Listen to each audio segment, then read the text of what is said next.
a tēnā tātou katoa, nā mihi nui ki te whānau whetū. So hello everybody and welcome, welcomed family of the stars. I was just checking that we hadn't been bumped off because that is a reality when we are here on Facebook. Welcome, welcome, welcome Graham Forscutt. Thank you for joining here today. In your new home, your new mobile whare. Tell us about that before we get into... Well, I've lived in one for 5 years and I thought it was about time to get something slightly bigger. Still, it's the smallest motorhome you can buy. So I travelled up to Taupau and brought one there. And I've just driven it back. I haven't got all the way back to Golden Bay yet. So far I'm loving it. It's a house, in the sense, because I haven't got all my homey things in here yet, but in a week or two, or the next time we connect, I'll give you a little tour around maybe. Well, thank you for that. And just for everyone who's joining us, firstly, kia ora, and no mai haere mai. If you turn your video off, you'll get off the screen. Anyone who joins us, and I'm just saying that as we've got people joining us, if you turn off your video, you won't be broadcast onto Facebook, but you can still use your audio. You can ask questions, maybe just keep it on mute until we get to the end. You can ask Graham questions. And I'll just keep talking for a little bit till we get a few, because there are people who have registered. So video off means that you won't be broadcast onto the Facebook page. So totally your choice. You're welcome to be broadcast on the Facebook page. But if you turn your video off, you won't be. And where am I? Sorry, Priestess Popstar, if you want to turn your video off, that means that you'll be able to still participate but won't be like spread all over the internet.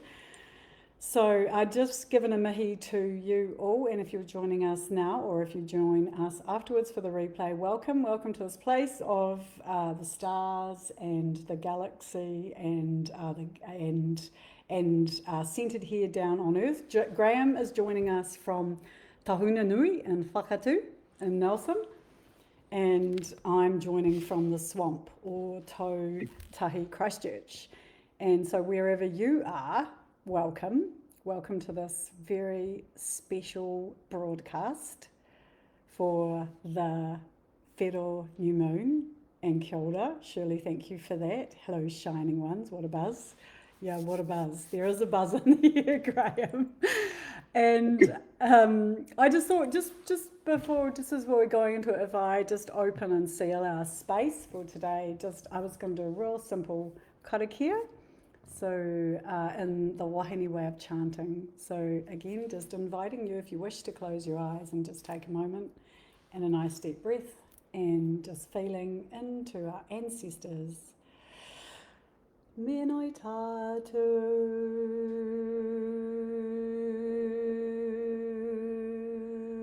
tēnā koutou whānui,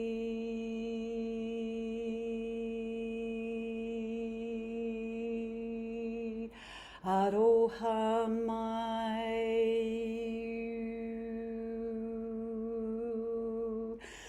aroha tu.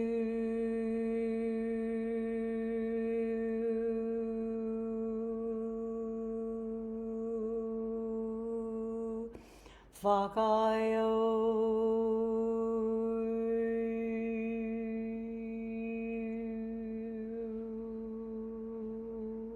Tihei Mauri Aroha.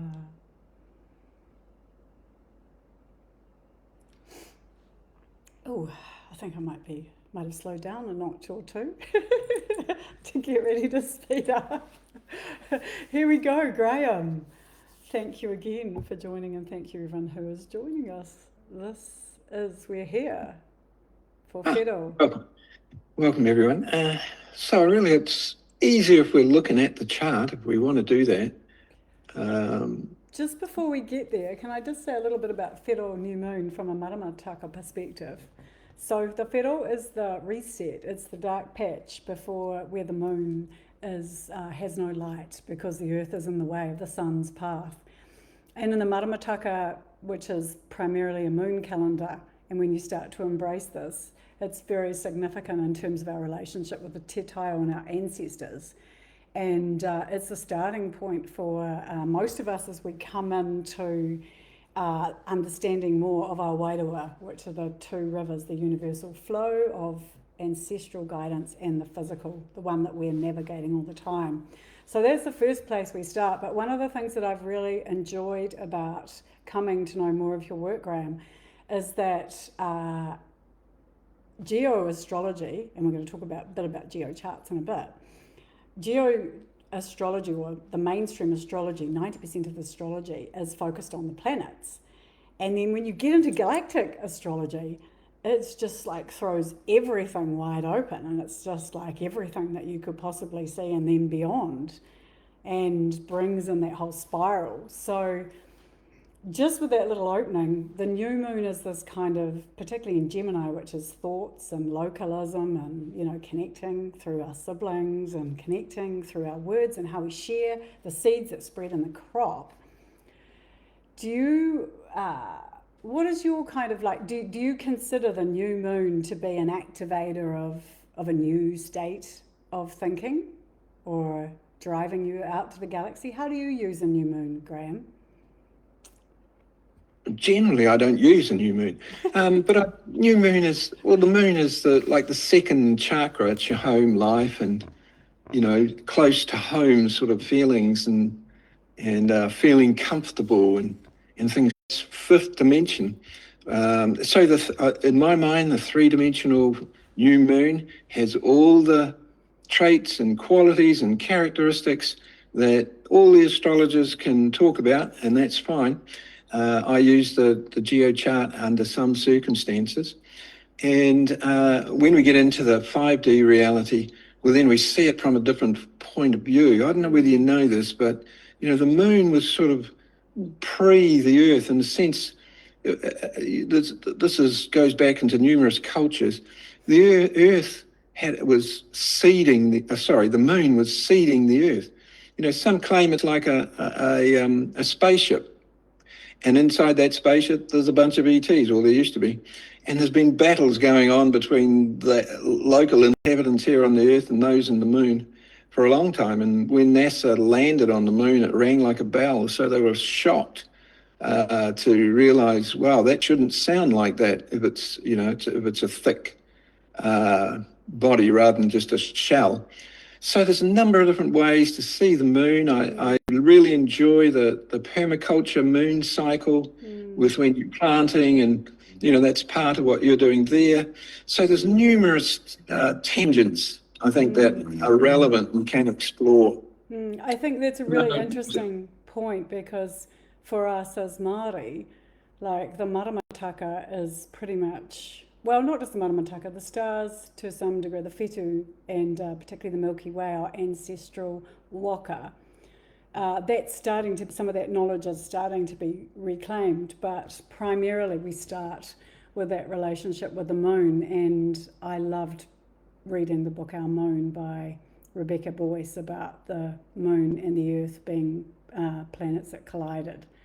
And so I think there's all sorts of different views, but I think one of the really important things to take from this is that whatever calendars you're using or whatever systems you're using, as soon as you get into the galactic realm, you're going to like break open this, you know, this heart-centeredness, this 5D, this bigger, wider view of everything. And that is what I've really enjoyed about your perspective, Graham. So would you like to share, would you like to activate our mindsets and our heart sets with the chart? It's open for sharing. And I'm just saying for everyone, if you want to pop questions in the chat, please feel free to do so. We will leave some space at the end of this in about 40 minutes or so for anyone to ask any questions that they have, burning questions, or to share any reflections. But Graham, do you want to flick in your chart? Because it's probably better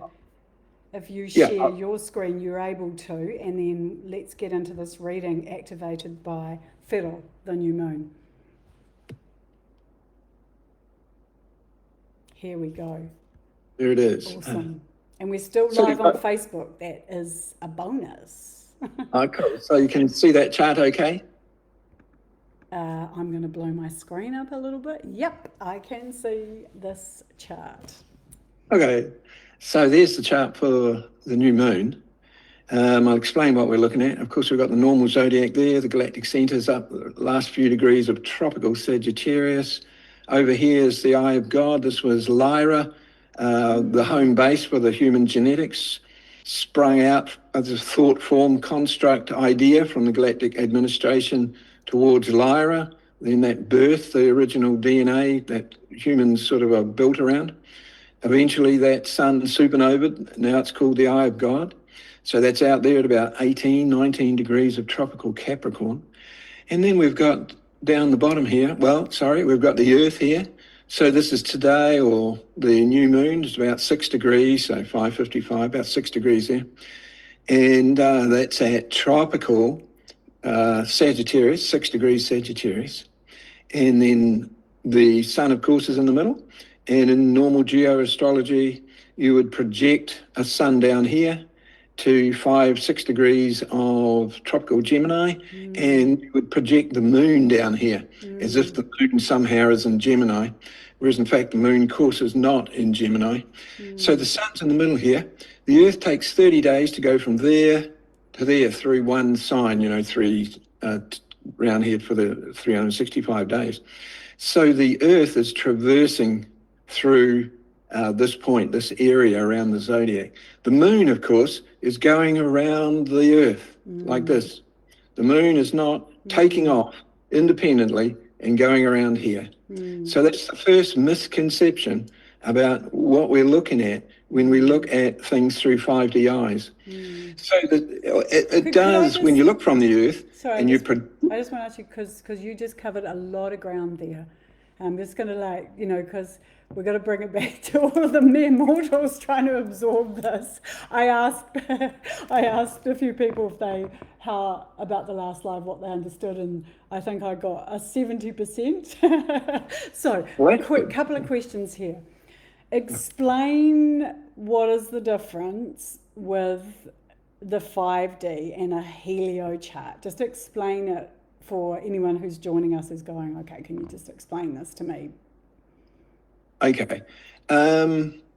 Well, when we get on, there's a few other images down after this one. When we get on to things like portals, stargates, wormholes, black holes, and all these kinds of things, that is a specific meta science.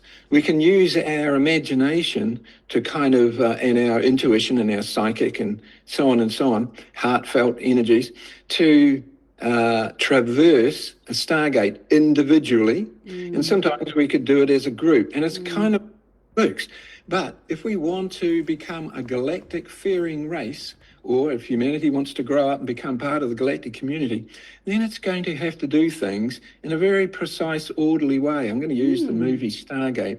So in the movie Stargate, you had to dial up your coordinates, your destination coordinates at the nodes, and that's a decagon there. We've got an image of the Stargate from the movie later on showing that that's a decagon.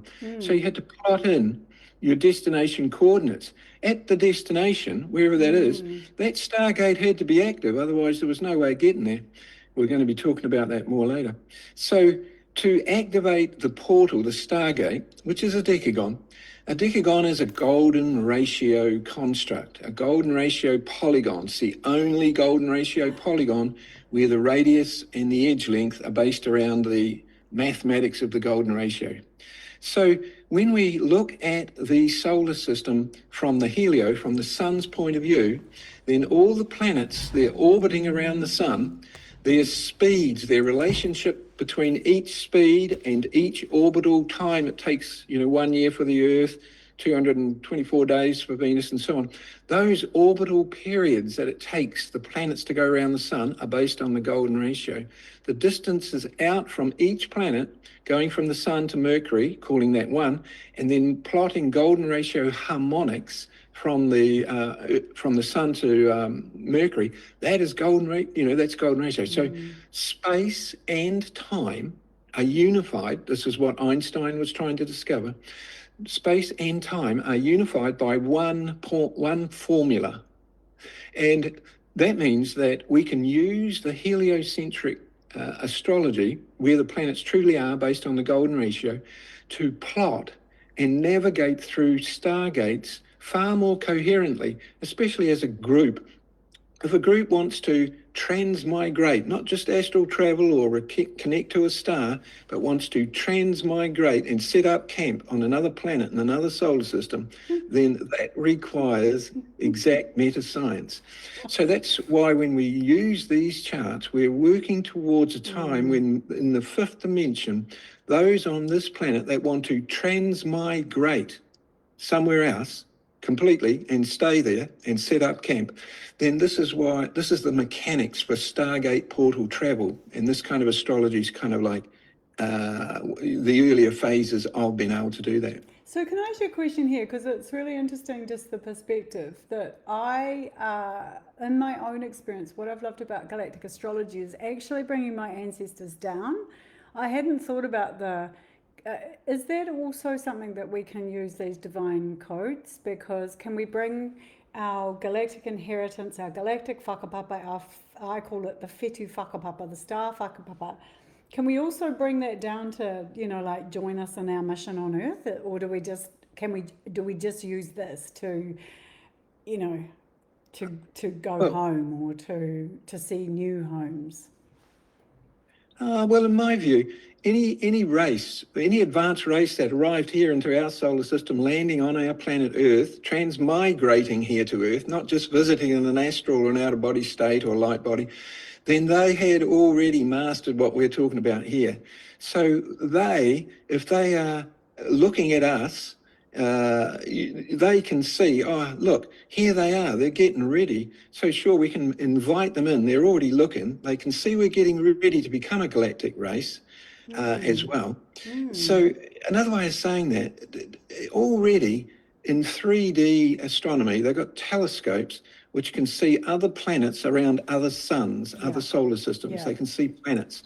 That's the magnification of 3D telescopes at this point in time. Well, 5D telescopes can look at us like a drone above our head. They can see what's going on here. They can be on their own planet in Sirius or Pleiades or wherever, and they could be looking at what's going on here on Earth from a drone just above the ground here, looking at, the cars going along and people swimming in the ocean and so on and so on.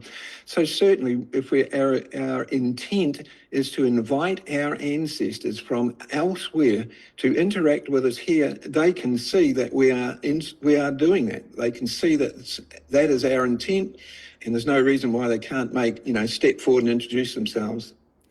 But is there also a benefit of understanding and particularly knowing those nodes and where your own sacred, divine, polygon nodes lie?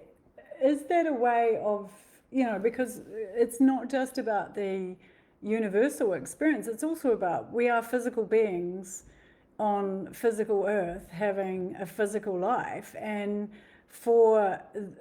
I think this is a fundamental challenge for starseeds, is that it's hard. The resistance is hard, the challenges are hard, we're projecting hardness at ourselves all the time, and some of us more than others.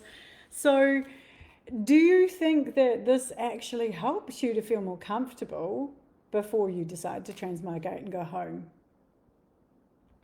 Well, yeah, like I've done thousands of these charts using this decagon, lined up to the galactic center and to a person's birth sun. And so I've had hundreds and hundreds of feedback from that. And I would say the common feedback is, now I know who I am. Now I know why I feel the way I do. Now you've explained to me the secrets that I grew up with as a child that I never said to anybody and what I wanted to be as an adult. So in a sense, it really does bring our true nature to the surface, and it's the feedback loop. So it's our future self feedback, feeding back to us our future, our potential. So I would say that it's incredibly supportive and makes it so much more We just know why we're here. We feel comfortable because we're not just blown around by the wind, blown around by 3D reality, etc., etc. So in that sense, yes, very much so. But is it just about knowing where you're from, or is it about the next step, which is your mission? It's about loading up your starship and making, bringing 5D aroha or love to this 3D experience and, empowering others and supporting others.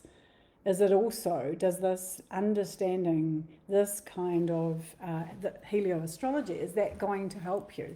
Because I think it's, like that. I guess just from personal experience, it's not so much about the feeling comfortable here. It's about how I can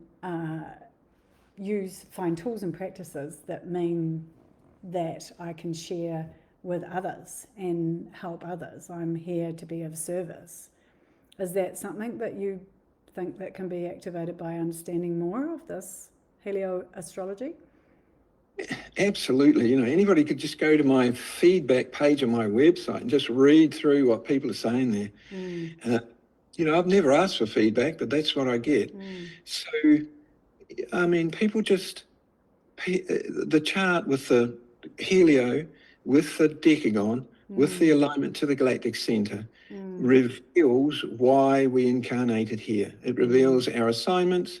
And if we look closely at it, we can even plot exactly what day, we're going to do exactly what thing. So it just depends how sort of, how fine-tuned you want to get it.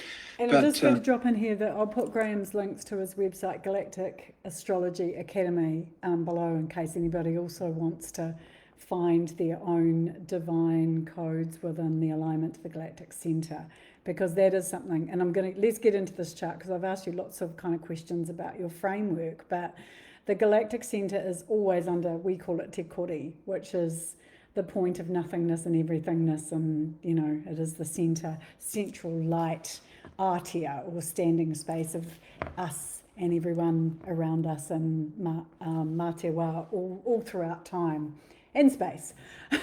So do you want to talk just a little bit more about what's going on with this period of this very special day, this very special moment that we're in now, and what we'll be pushing through for the next month or so? Okay. So first misconception is I've drawn these red arrows out here to, it's probably a bit hard to see, but this here is the constellation of Scorpio. So there's a Scorpio there. And the main star in Scorpio is called Antares. Rehua, for those of the Māoris in the audience, the heart of the universe. Rehua, R-E-H-U-A. Thanks, sorry to interrupt you, carry on. That's right. It's a huge star, not ginormous, millions of our suns can fit inside it. I don't know the exact number, but it's absolutely enormous. Well, that's out in that direction at 9 to 10 degrees. So the Earth and the new moon hasn't even arrived yet at the main point in Scorpio. Down the bottom here, out in this direction at 6 degrees of tropical Gemini. Well, this is Taurus the bull here. The Pleiades is over here above the Y. And there's a group of stars just here, or solar systems, called the Hyades, they range from about 3 through to about 7 degrees. So that's in Taurus. So when we think of the new moon, the new moon is actually in the middle of Taurus. Yeah. And it's lining up with the Hyades stars and the ETs, that the star seed from the Hyades. And then in a few days, well, the Earth's going to line up to Antares. And down here, I haven't written it here, but there's Aldebaran here that's about 9 to 10 degrees as well. So how do we want to look at this? Is the Gemini new moon really a Gemini moon? is it a new moon in Gemini? We get asked this question a lot, but I think, and it's one of those, again, it's the framing of the calendars that we choose to use. And I think we're getting into that sidereal, tropical astrology debate, the geo debate, but I think there still is enough. We're going to get into black holes in a minute. I don't want to carry on, get too far into the debate, but, it's partly the collective subconscious which keeps the geo chart alive. Yeah, if you took away the collective subconscious, if you took 3D out of it and just left 5D, then we wouldn't be talking about a new moon in Gemini, because the actual facts are, when we look through a telescope, that's Taurus out in that direction. That's not to say that it's not relevant, not useful, and so on and so on. So those that want to use the sun in the new moon in Gemini can certainly tune into that side of it. You mentioned that at the beginning, those key elements for moving through the Gemini qualities and so on. And those that feel like, I want to tune in to the Hyades. The Hyades is those ETs, if you search online, you'll find that they're very closely connected. They're probably the same group as the Pleiadians, but when they set up camp in the Pleiades, the Hadean systems there, they developed more on the feminine side. They developed more in the arts. So this is the arts and music and dance and so on. So this, in that sense, in the 5D world, we could say this is a great time to explore, expand, and start new beginnings, around different artistic endeavors. And certainly if the universe or something is arriving in your life that suggests that is something that you could do, well, then you would know that, now's the time to jump on board there. So I just was going to get you to speak a little bit more about some of the other energies, and particularly about the shift that we've got to come towards Te Kore. And I particularly like the representation of where the Earth is here, because when I am doing geo charts, I always reverse them, because we are exact opposite seasons. And it's become a big thing for me to say that south is actually north, because we actually are right under the Te Koroa, the Milky Way, and we are the first to essentially get those transmissions.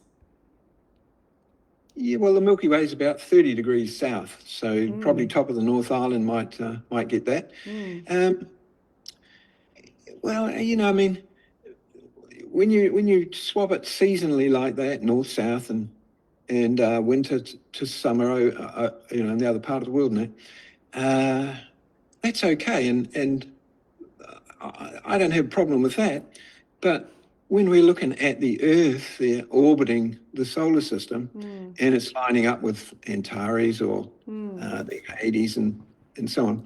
So we've left seasonal Earth, we've left north-south, we've left, that kind of realm. We're seeing it. We're seeing the Earth as one whole unit. It's not so much based around, like in Helio. You can't have houses. You can't have a house system. In geoastrology, you have house systems. There's a few different options.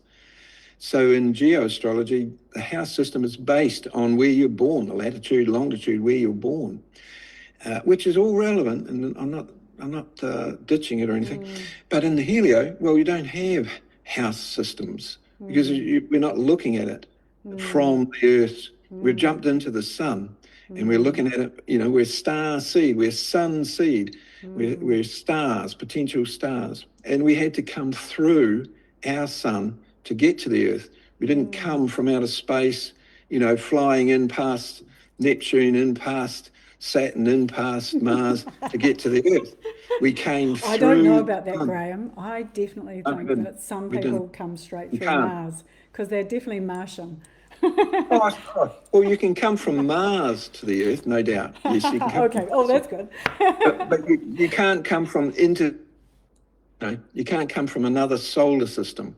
You can't fly. You can't fly in past Neptune, Uranus, and then land up on Earth. That's 3D male science.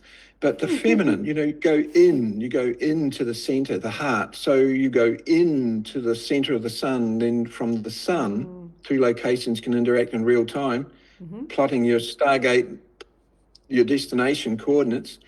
Then from the center of the sun, then you project through the portal that's heading out of the galaxy. I've got an image here that shows exactly where that is, and the evidence is provable with the geometry and the maths. So coming back to what is being activated and what people can draw from this time, what are the themes that are coming through? And then we've got to get onto the black holes, because I want to leave space to have a discussion about black hole energy and how to use it. So what are the themes that we can take forward with us for the month, for the next wee while, the next day, if that's all you want to do? What are the themes that we can take forward that are being activated through this time? Well, in the geo, it's new beginnings based around the concepts of Gemini, which is sharing with partners, talking, discussing, building new ideas and so on. And for those that want to tune into more of the Taurus or the Hades, it might be a time to, if you've been contemplating taking some action in the arts, well, it'd be a good time to set that in motion. Or if things are coming your way in the arts, being invited to do a DJ set somewhere, will now be a good time to say yes, if you've been putting it on hold for a while. So there's that side of it. And then what has just happened is that just 4 hours before the exact new moon, then the moon was passing. Well, of course, the moon's up here, but you could draw a straight line through here. The moon was passing or gathering the energies of a trans-Neptunian planetoid Morse there. And then about 6 hours before the exact new moon, it passed another trans-Neptunian Sedna. So that would be what a person was, or the collective here would be taking into this new moon cycle. And what are the themes of Sedna and Morse? I know a little. Sedna's massive, isn't it? As in... well, it's one of the larger trans-Neptunians. It takes 13,000 years to go once around the sun, so it's incredibly slow moving. It's the same as the half of the precession cycle. So it certainly has an attunement to those long, what they call galactic days and so on. But Sedna, she was a woman. She didn't even know she was trapped in the matrix in a sort of a patriarchal situation. But when she did get out, well, then she became very mature. It's an Icelandic mermaid. So there's the mermaid culture. But she, because it's so far out, 13,000 years, many of the other trans-Neptunian planetoids, the 5D archetypes, the 5D planetoids, are inside her orbit. They're inside her gaze. So when we think of the 5D reality and the people that we know that live 5D, some are just beginning 5D, others have been there a long time, they know all about it, etc., etc. So Sedna's the elder within the 5D reality. And she's the person that I often use, I'm sorry I have to use male archetypes. I don't really know the females, but they're out there, no doubt. But going to India, and many of those famous authentic gurus, they didn't really have to do much. Their auric field, their coherence, their compassion, empathy, that attracted people to them. And this is Sedna. This is what Sedna's like. Interestingly, Graham, in our class, we drew a Sedna, the card. It was actually Natasha through her, and she's here just quietly off the background.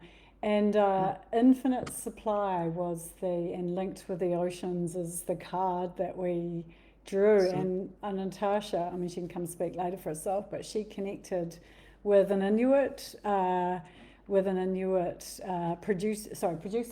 or I think it was producer, and a piece of artwork was purchased from her just after that card. So it was it was very cool. And I just think that so we were thinking of Sedna as in terms of the goddess, but not into the goddess energy, but not necessarily in terms of the trans-Neptunian planetoid, which is a big object of dust and gas out there transiting past Neptune. Well, it's out further than Neptune. Further. It's going so slow, Neptune's going to catch it, in 30, 40 years or something. Neptune will come up and catch and pass it. But yeah, definitely the ocean, the mother of the ocean, the mermaid culture, preservation of the ocean, those sorts of things would be seen as well. The other one there is Morse. So that's the personification of death, dying, and deep altered states. Things like, might be time to go on retreat and stay in a cave without any sunlight for 4 or 5 days, and get your pineal gland activated and trigger the DMT. Would it also be the death of something you're involved in? Because I know a lot of wahine are out there experiencing that kind of transformation, the end of work cycles, the end of home cycles. And I'm not laughing about the actual path of ancestors or loved ones, but, for some of us, there are some big cycle endings that are just coming. Can we blame Moors for this? Exactly. I mean, that's the way it is. Whenever I'm saying a sentence, extrapolate it in the way that it works for you. I love that. But it is the, it is the pineal gland, the DMT. Whenever you're having a lucid dream or any kind of visualization or anything like that, or giving birth often, there's a small amount of DMT which is being produced in the pineal gland. It needs a certain chemical transformation. There's certain chemicals that stop DMT in your pineal gland there, and you need to kind of, there's a process, basically it's, meditation and in some cases frequencies, but certainly going in the dark does it. It dissolves the inhibiting chemicals and allows DMT and pinealin to flood that area of your brain, and you start to have all sorts of visions and interactions with, the subtle plasma scale and so on. What are some of the things that block DMT and the third eye, your matakiti? We call the third eye matakiti, which is the inner vision that transforms throughout. What are some of the blockages that are going to get in the way of your activation of your DMT? Well, as far as DMT goes, the chemistry in your brain, there's a couple of chemicals there which are they're designed to not allow the DMT chemical transformation. There's a thing, it goes from melatonin to pinealin and then to DMT. So, at this stage in human development, that would be inappropriate. People would be running around not knowing what's going on. So there's chemistry there which hinders the natural flow of DMT. But that's why we meditate. That's why we go and sit in the bush, or that's why we listen to binaural beats and all these kinds of things, or practice lucid dreaming and that. So that we know when DMT is, when the chemical's there, because we can't have an inner visualization or lucid dream without it. So at the same thing, they go, same time, they go hand in hand. And there's many groups that are trying to, work with how to bring this DMT, how to work with the pineal gland in that kind of way. So I would say too, like, here we've got a new moon. It's just passing over this trans-Neptunian Morse there. It's Morse sonoris, I think is the whole name.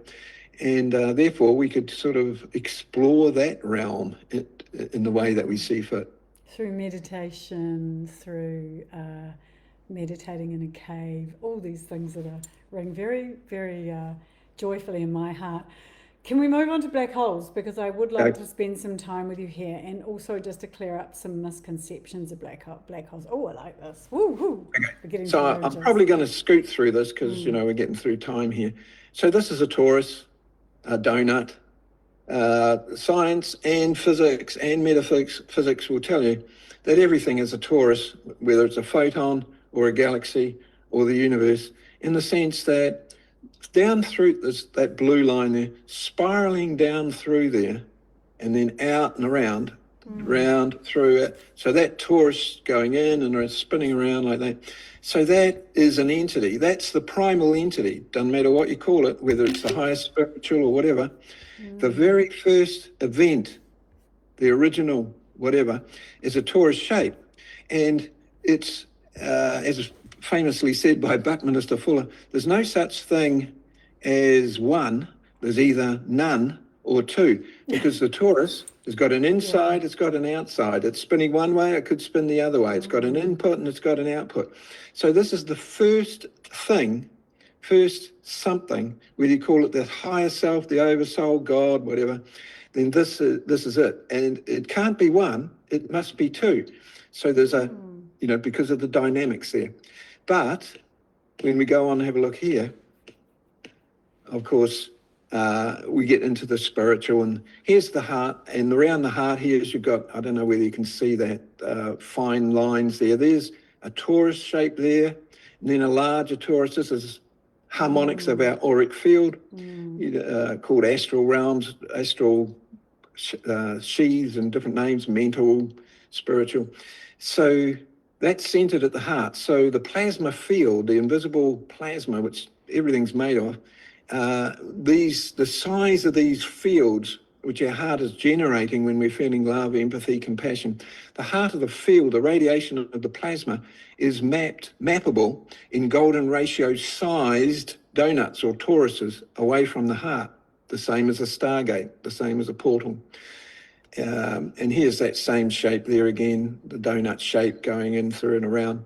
And then we have groups like Heart Math Institute, where they just kind of try and explain, if you're fearful and angry and so on, then your donut field is small. If you're loving, compassionate, empathy and so on, then it gets bigger and bigger and bigger and so on. And you explained in our last live that when you're really in that dynamic aroha, mai aroha, atu, giving and receiving, that actually your waves of resonance are way beyond the planet, way out.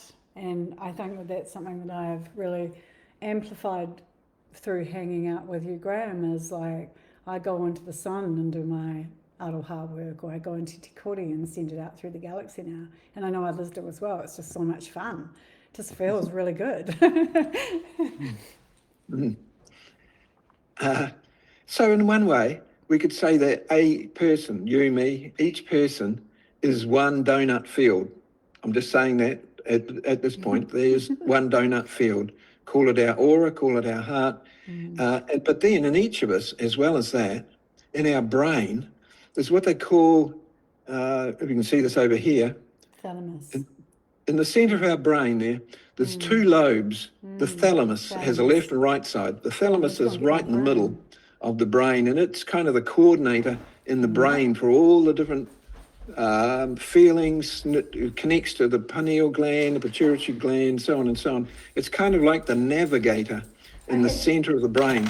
So it's got two lobes there, and in between the two lobes, so in between the two lobes, there's a connector that connects the two halves of the thalamus. And that's this shape here. It looks like an eye, if you can get in there and take a photograph of it.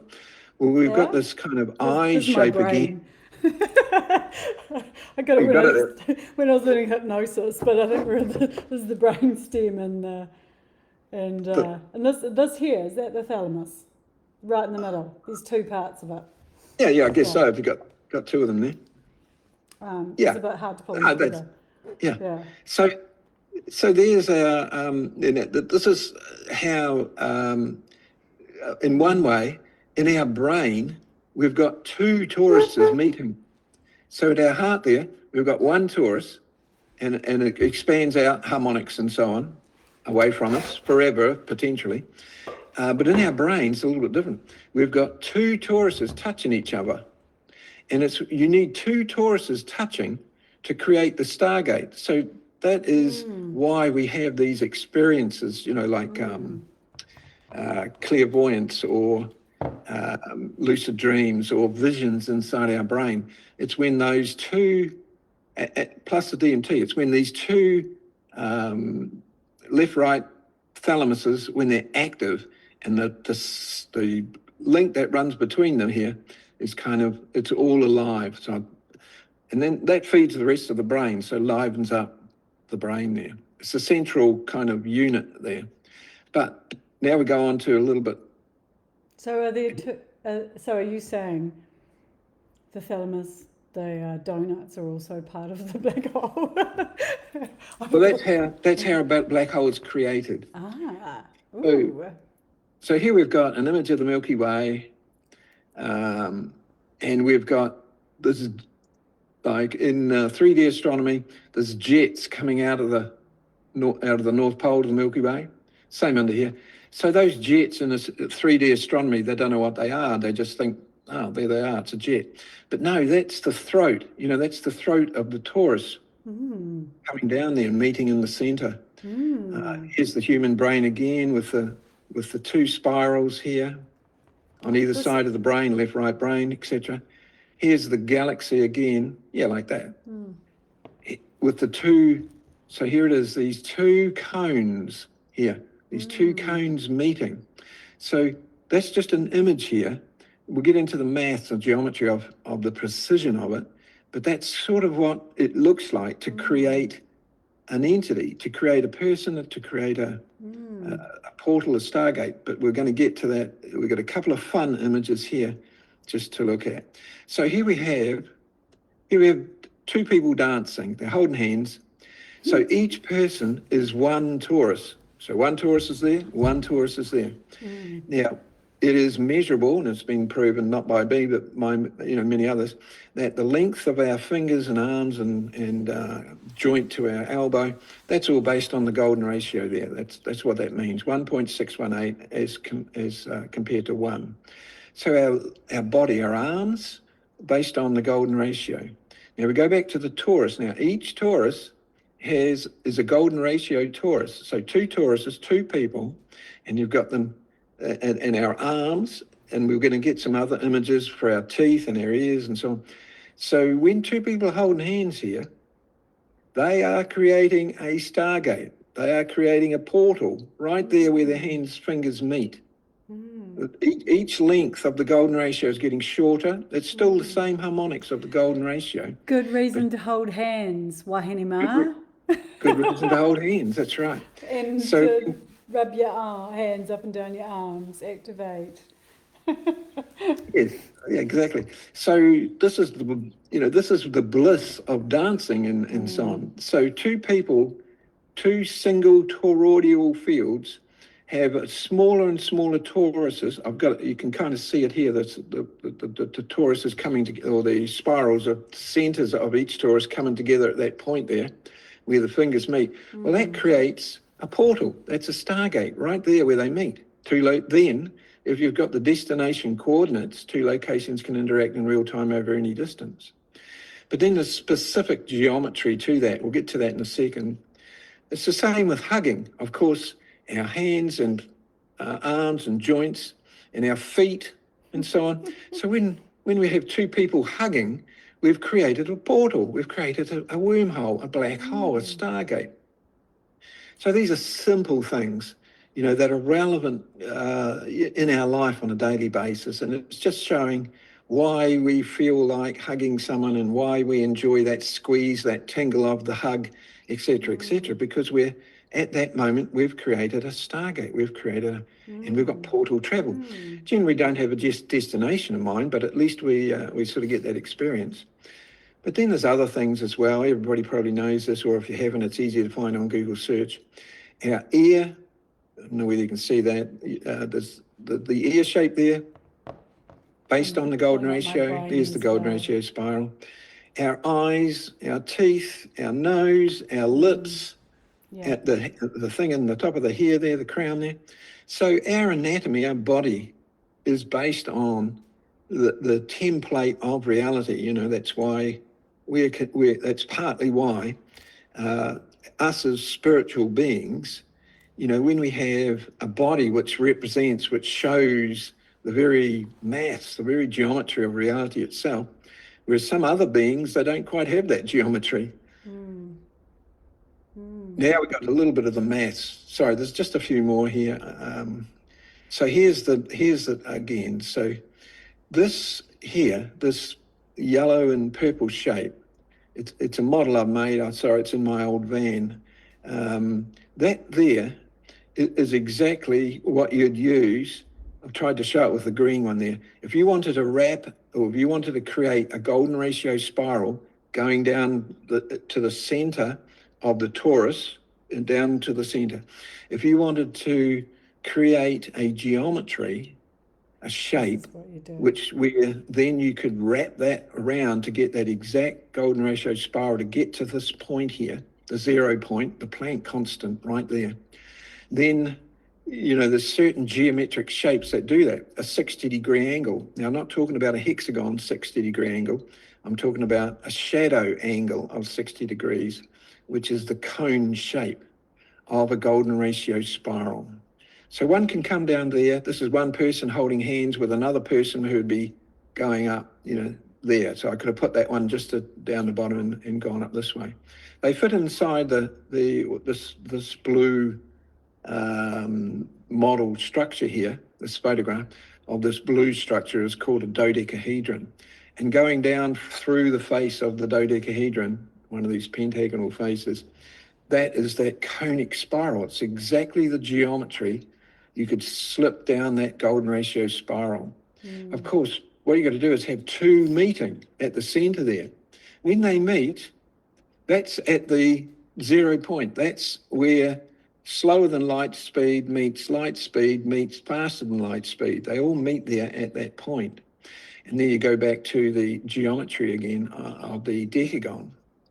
So if we were to count the equator, so I'm looking across the equator of this blue structure here, 1, 2, 3, 4, 5, 6. Around that equator, there's 10 of these joiners.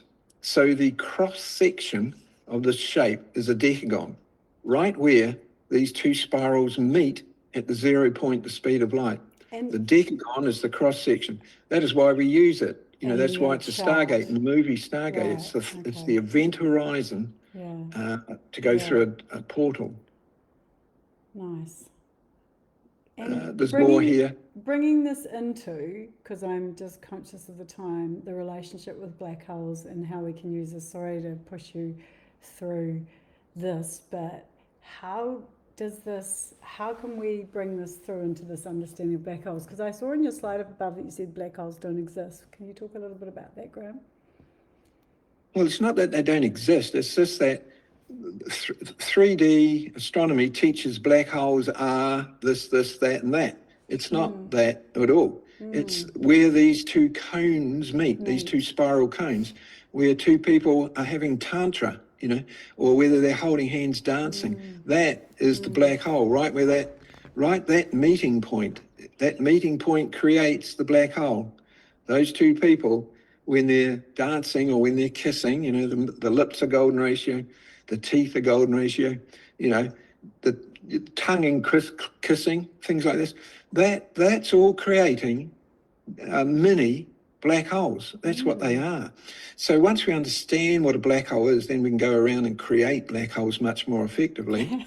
Here's Superwoman or Supergirl. You know, the blazer, the S for Supergirl. That's what it is. That's what it is. It's the cone of the spiral there, you know, that meets at that point. And she, you know, and she can go and do what she does. The other, I mean, I go past these because they're just repeating things in a different way, but I really would like to show this one. Please. Okay, so here's the sun, and then we were mentioning earlier that Mercury, so Mercury's orbit goes around that far across either side of the sun. Venus's orbit goes out further than the sun. Of course, you know, they're all squashed together. And then the Earth orbit goes out that far, or Mars would be out here. And the distances across there are based on the golden ratio mathematics, often called the Fibonacci numbers. So that is exactly what we need, this compression or this diminishing scale of, in this sense, orbit widths around the sun. It's exactly what we need in physics to create a portal, a black hole, right through the center of the sun. So the solar system, when we're using helio and true planetary, no retrograde motions and so on, then we can navigate portal dates. So the solar system creates a black hole at the sun. So the solar body, all the planets are part of the body of the solar system. So the planets create a black hole through the center of the sun. That's where people can go and explore if they got their destinations sorted out. But that's okay, that's fine. That's a 60-degree angle there of these golden ratio links across here. But over here, the really cool thing is, if we start at the solstice, so winter or summer solstice, and we've got two planes intersecting here. We've got what they call the ecliptic plane. That's the plane where all the planets are going around the sun, the common plane where all the planets are. That's that sort of pink plate, if you like, there. And then we've got the yellow sort of plate, which is going through it there. You can only see half of it. That's the galactic equator. And that is the orbit of all of the planets around the galactic center? That is the 225 million year orbiting? Is that? Well, the ecliptic plane, the pink one, that's where all the planets are going around our sun, around that sort of plane. That's like that. The yellow one, that's where all the stars. All the solar systems. Yeah. Generally, of course, there's many above and below the galactic equator, but commonly that's the most dense area of suns and solar systems and gas and so on. So that's another plane there, like that. Well, where they intersect, this is the important part, where they intersect just happens to be, due to the precision of the equinoxes for us at the moment, is right there on solstice in, summer and winter. And they meet there, and then the distance between those two planes, that distance there, the angle, that angle there is a 60-degree angle. Exactly the conic angle of a golden ratio spiral.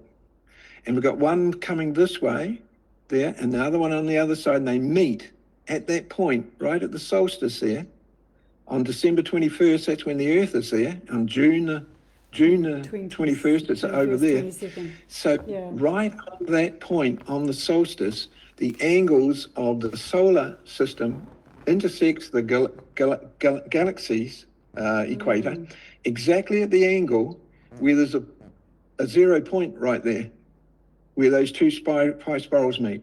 And that's where you jump out of the solar system into the galaxy through the Stargate. And best day to do it, of course, is coming up, on June the 18th through to the 21st. We should do another one just before that. We should. That's when that's when the Earth arrives at that point right there. Yeah. And I'm just reading the feedback. There's a lot of lights going on for a lot of starseeds in the house. Just wanted to reflect that too. But are these the only times? Is it just the solstice when we get this double Taurus? Well, that's when it's exactly there. But if we put the decagon starting there and go around the ecliptic, 10 points around the ecliptic, well, then we've got the other nodes of the Stargate that we can dial into. So when like the full moon, I think we did there, that was on one of the nodes. It was on on the Taurus Scorpio node. That was on one of these nodes. Yeah. So that's as good as being there. It is. And so you're saying these are black holes, because I always understood black holes were they were thousands or trillions of stars that had died and collapsed and they'd all imploded and dragged down. Is that a That's geocentric astrology. But astronomers. So from a 5D perspective, black holes are not some scary space you're going to be sucked into and lose your life and whatever. And they're the death points, the urupa of they're actually more, they're centers of love, centers of aloha. They're centers of love. Wow. Exactly. Wow. I hope, does everyone else get that, or is it just me who's going, woo, stargates and centers of love, places of stars hugging, the galaxy hugging. Wow. Yeah. That's cool. It's the only way to create anything. That's so awesome. Hey, look, I'm conscious of time. I'd love people to ask some questions. Either you can come on or you can just unmute your audio and just ask any questions, because I know there's a little bit more. We need to do another session on this, Graham, because there's so much amazing information here. But would anyone like to ask a question of Graham? Just unmute yourself and ask away.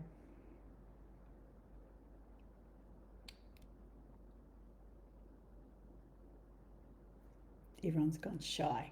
Come on, Shirley. It takes a while to grasp. This is something I've been working at for decades. It didn't drop immediately when I heard it the first time. Coming online, Graham, I need to book a session and get my chart from you because it's so weird, but what you're saying, it makes sense to me.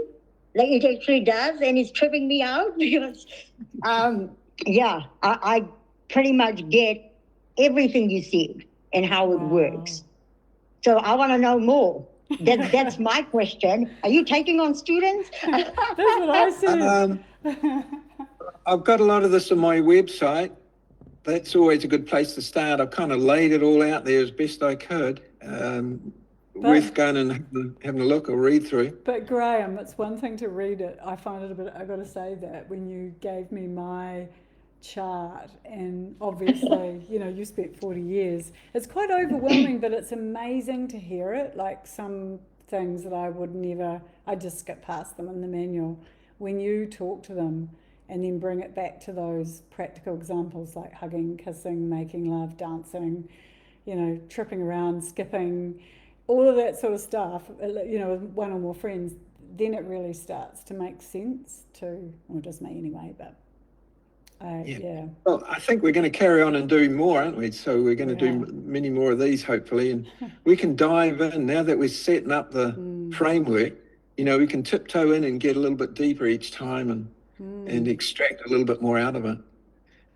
But I really do like to bring the practical, the grounded earth human experience in there if I can. Does anyone else have a question? I'm glad you got it there, most of that by listening. That was really good, just getting that much. Dear audience, have we got any other questions? Otherwise, I'll leave it to, because I'm conscious of the time and that we've stretched outside lunchtime. We'll need to come back and so Graham, we'll coordinate another one of these sessions before the winter for us, winter solstice, summer solstice in the north, and go a little bit deeper into some of the uses of the black hole golden heart centers. Sounds good. Just before we close, has anyone else got a question? I think I've lost you maybe. No, I don't think so. I can still hear you. Oh yeah, still there. Yeah. Yeah, shall we do it just before the 18th, 17th, 18th? Yep, definitely. Okay, well, Graham, would you want to close, but just to seal us off, because I feel as if that was a massive sharing of some pretty cool stuff, information and illumination and sprinkling stardust. Would you like to, do you want to finish and close? Oh, well, I would say in most cultures, natural cultures and so on, love was the creative force. Love created everything and so on. Now we know the mechanics, we know the metaphysics, we know the 5D approach. We know how now, well, we will know once we've explored this more. We know now how a starship can carry a whole lot of people from one star through interstellar space and arrive in another solar system and pop up, on the surface of a planet. So nowadays, what we're talking about here is how we will use the maths or the geometry of love and compassion and turn ourselves into an advanced fifth dimensional race. We all know that compassion and empathy is the beginning phases, but if we want to advance and becoming like the ET groups that are still living in the upper realms of the fifth dimension, this is the next step, is we're going to take that step. And so we're kind of on the forefront of that. That's what I'd like to sort of present what we're doing here. And that is a wonderful new thought, new cycle to seed in this period, and I just really would like to give a very donut hug to you and Tahona Nui. Group hug. A group hug from all of us. And I'll just close with a tiny little karakia, which I started in the opening just to seal it with some resonance. So thank you, everyone. Thank you, Graham. And yeah, I'm excited for more. Menai tātou. Whakatakata te hau ki te uru. Whakatakata te hau ki te tai.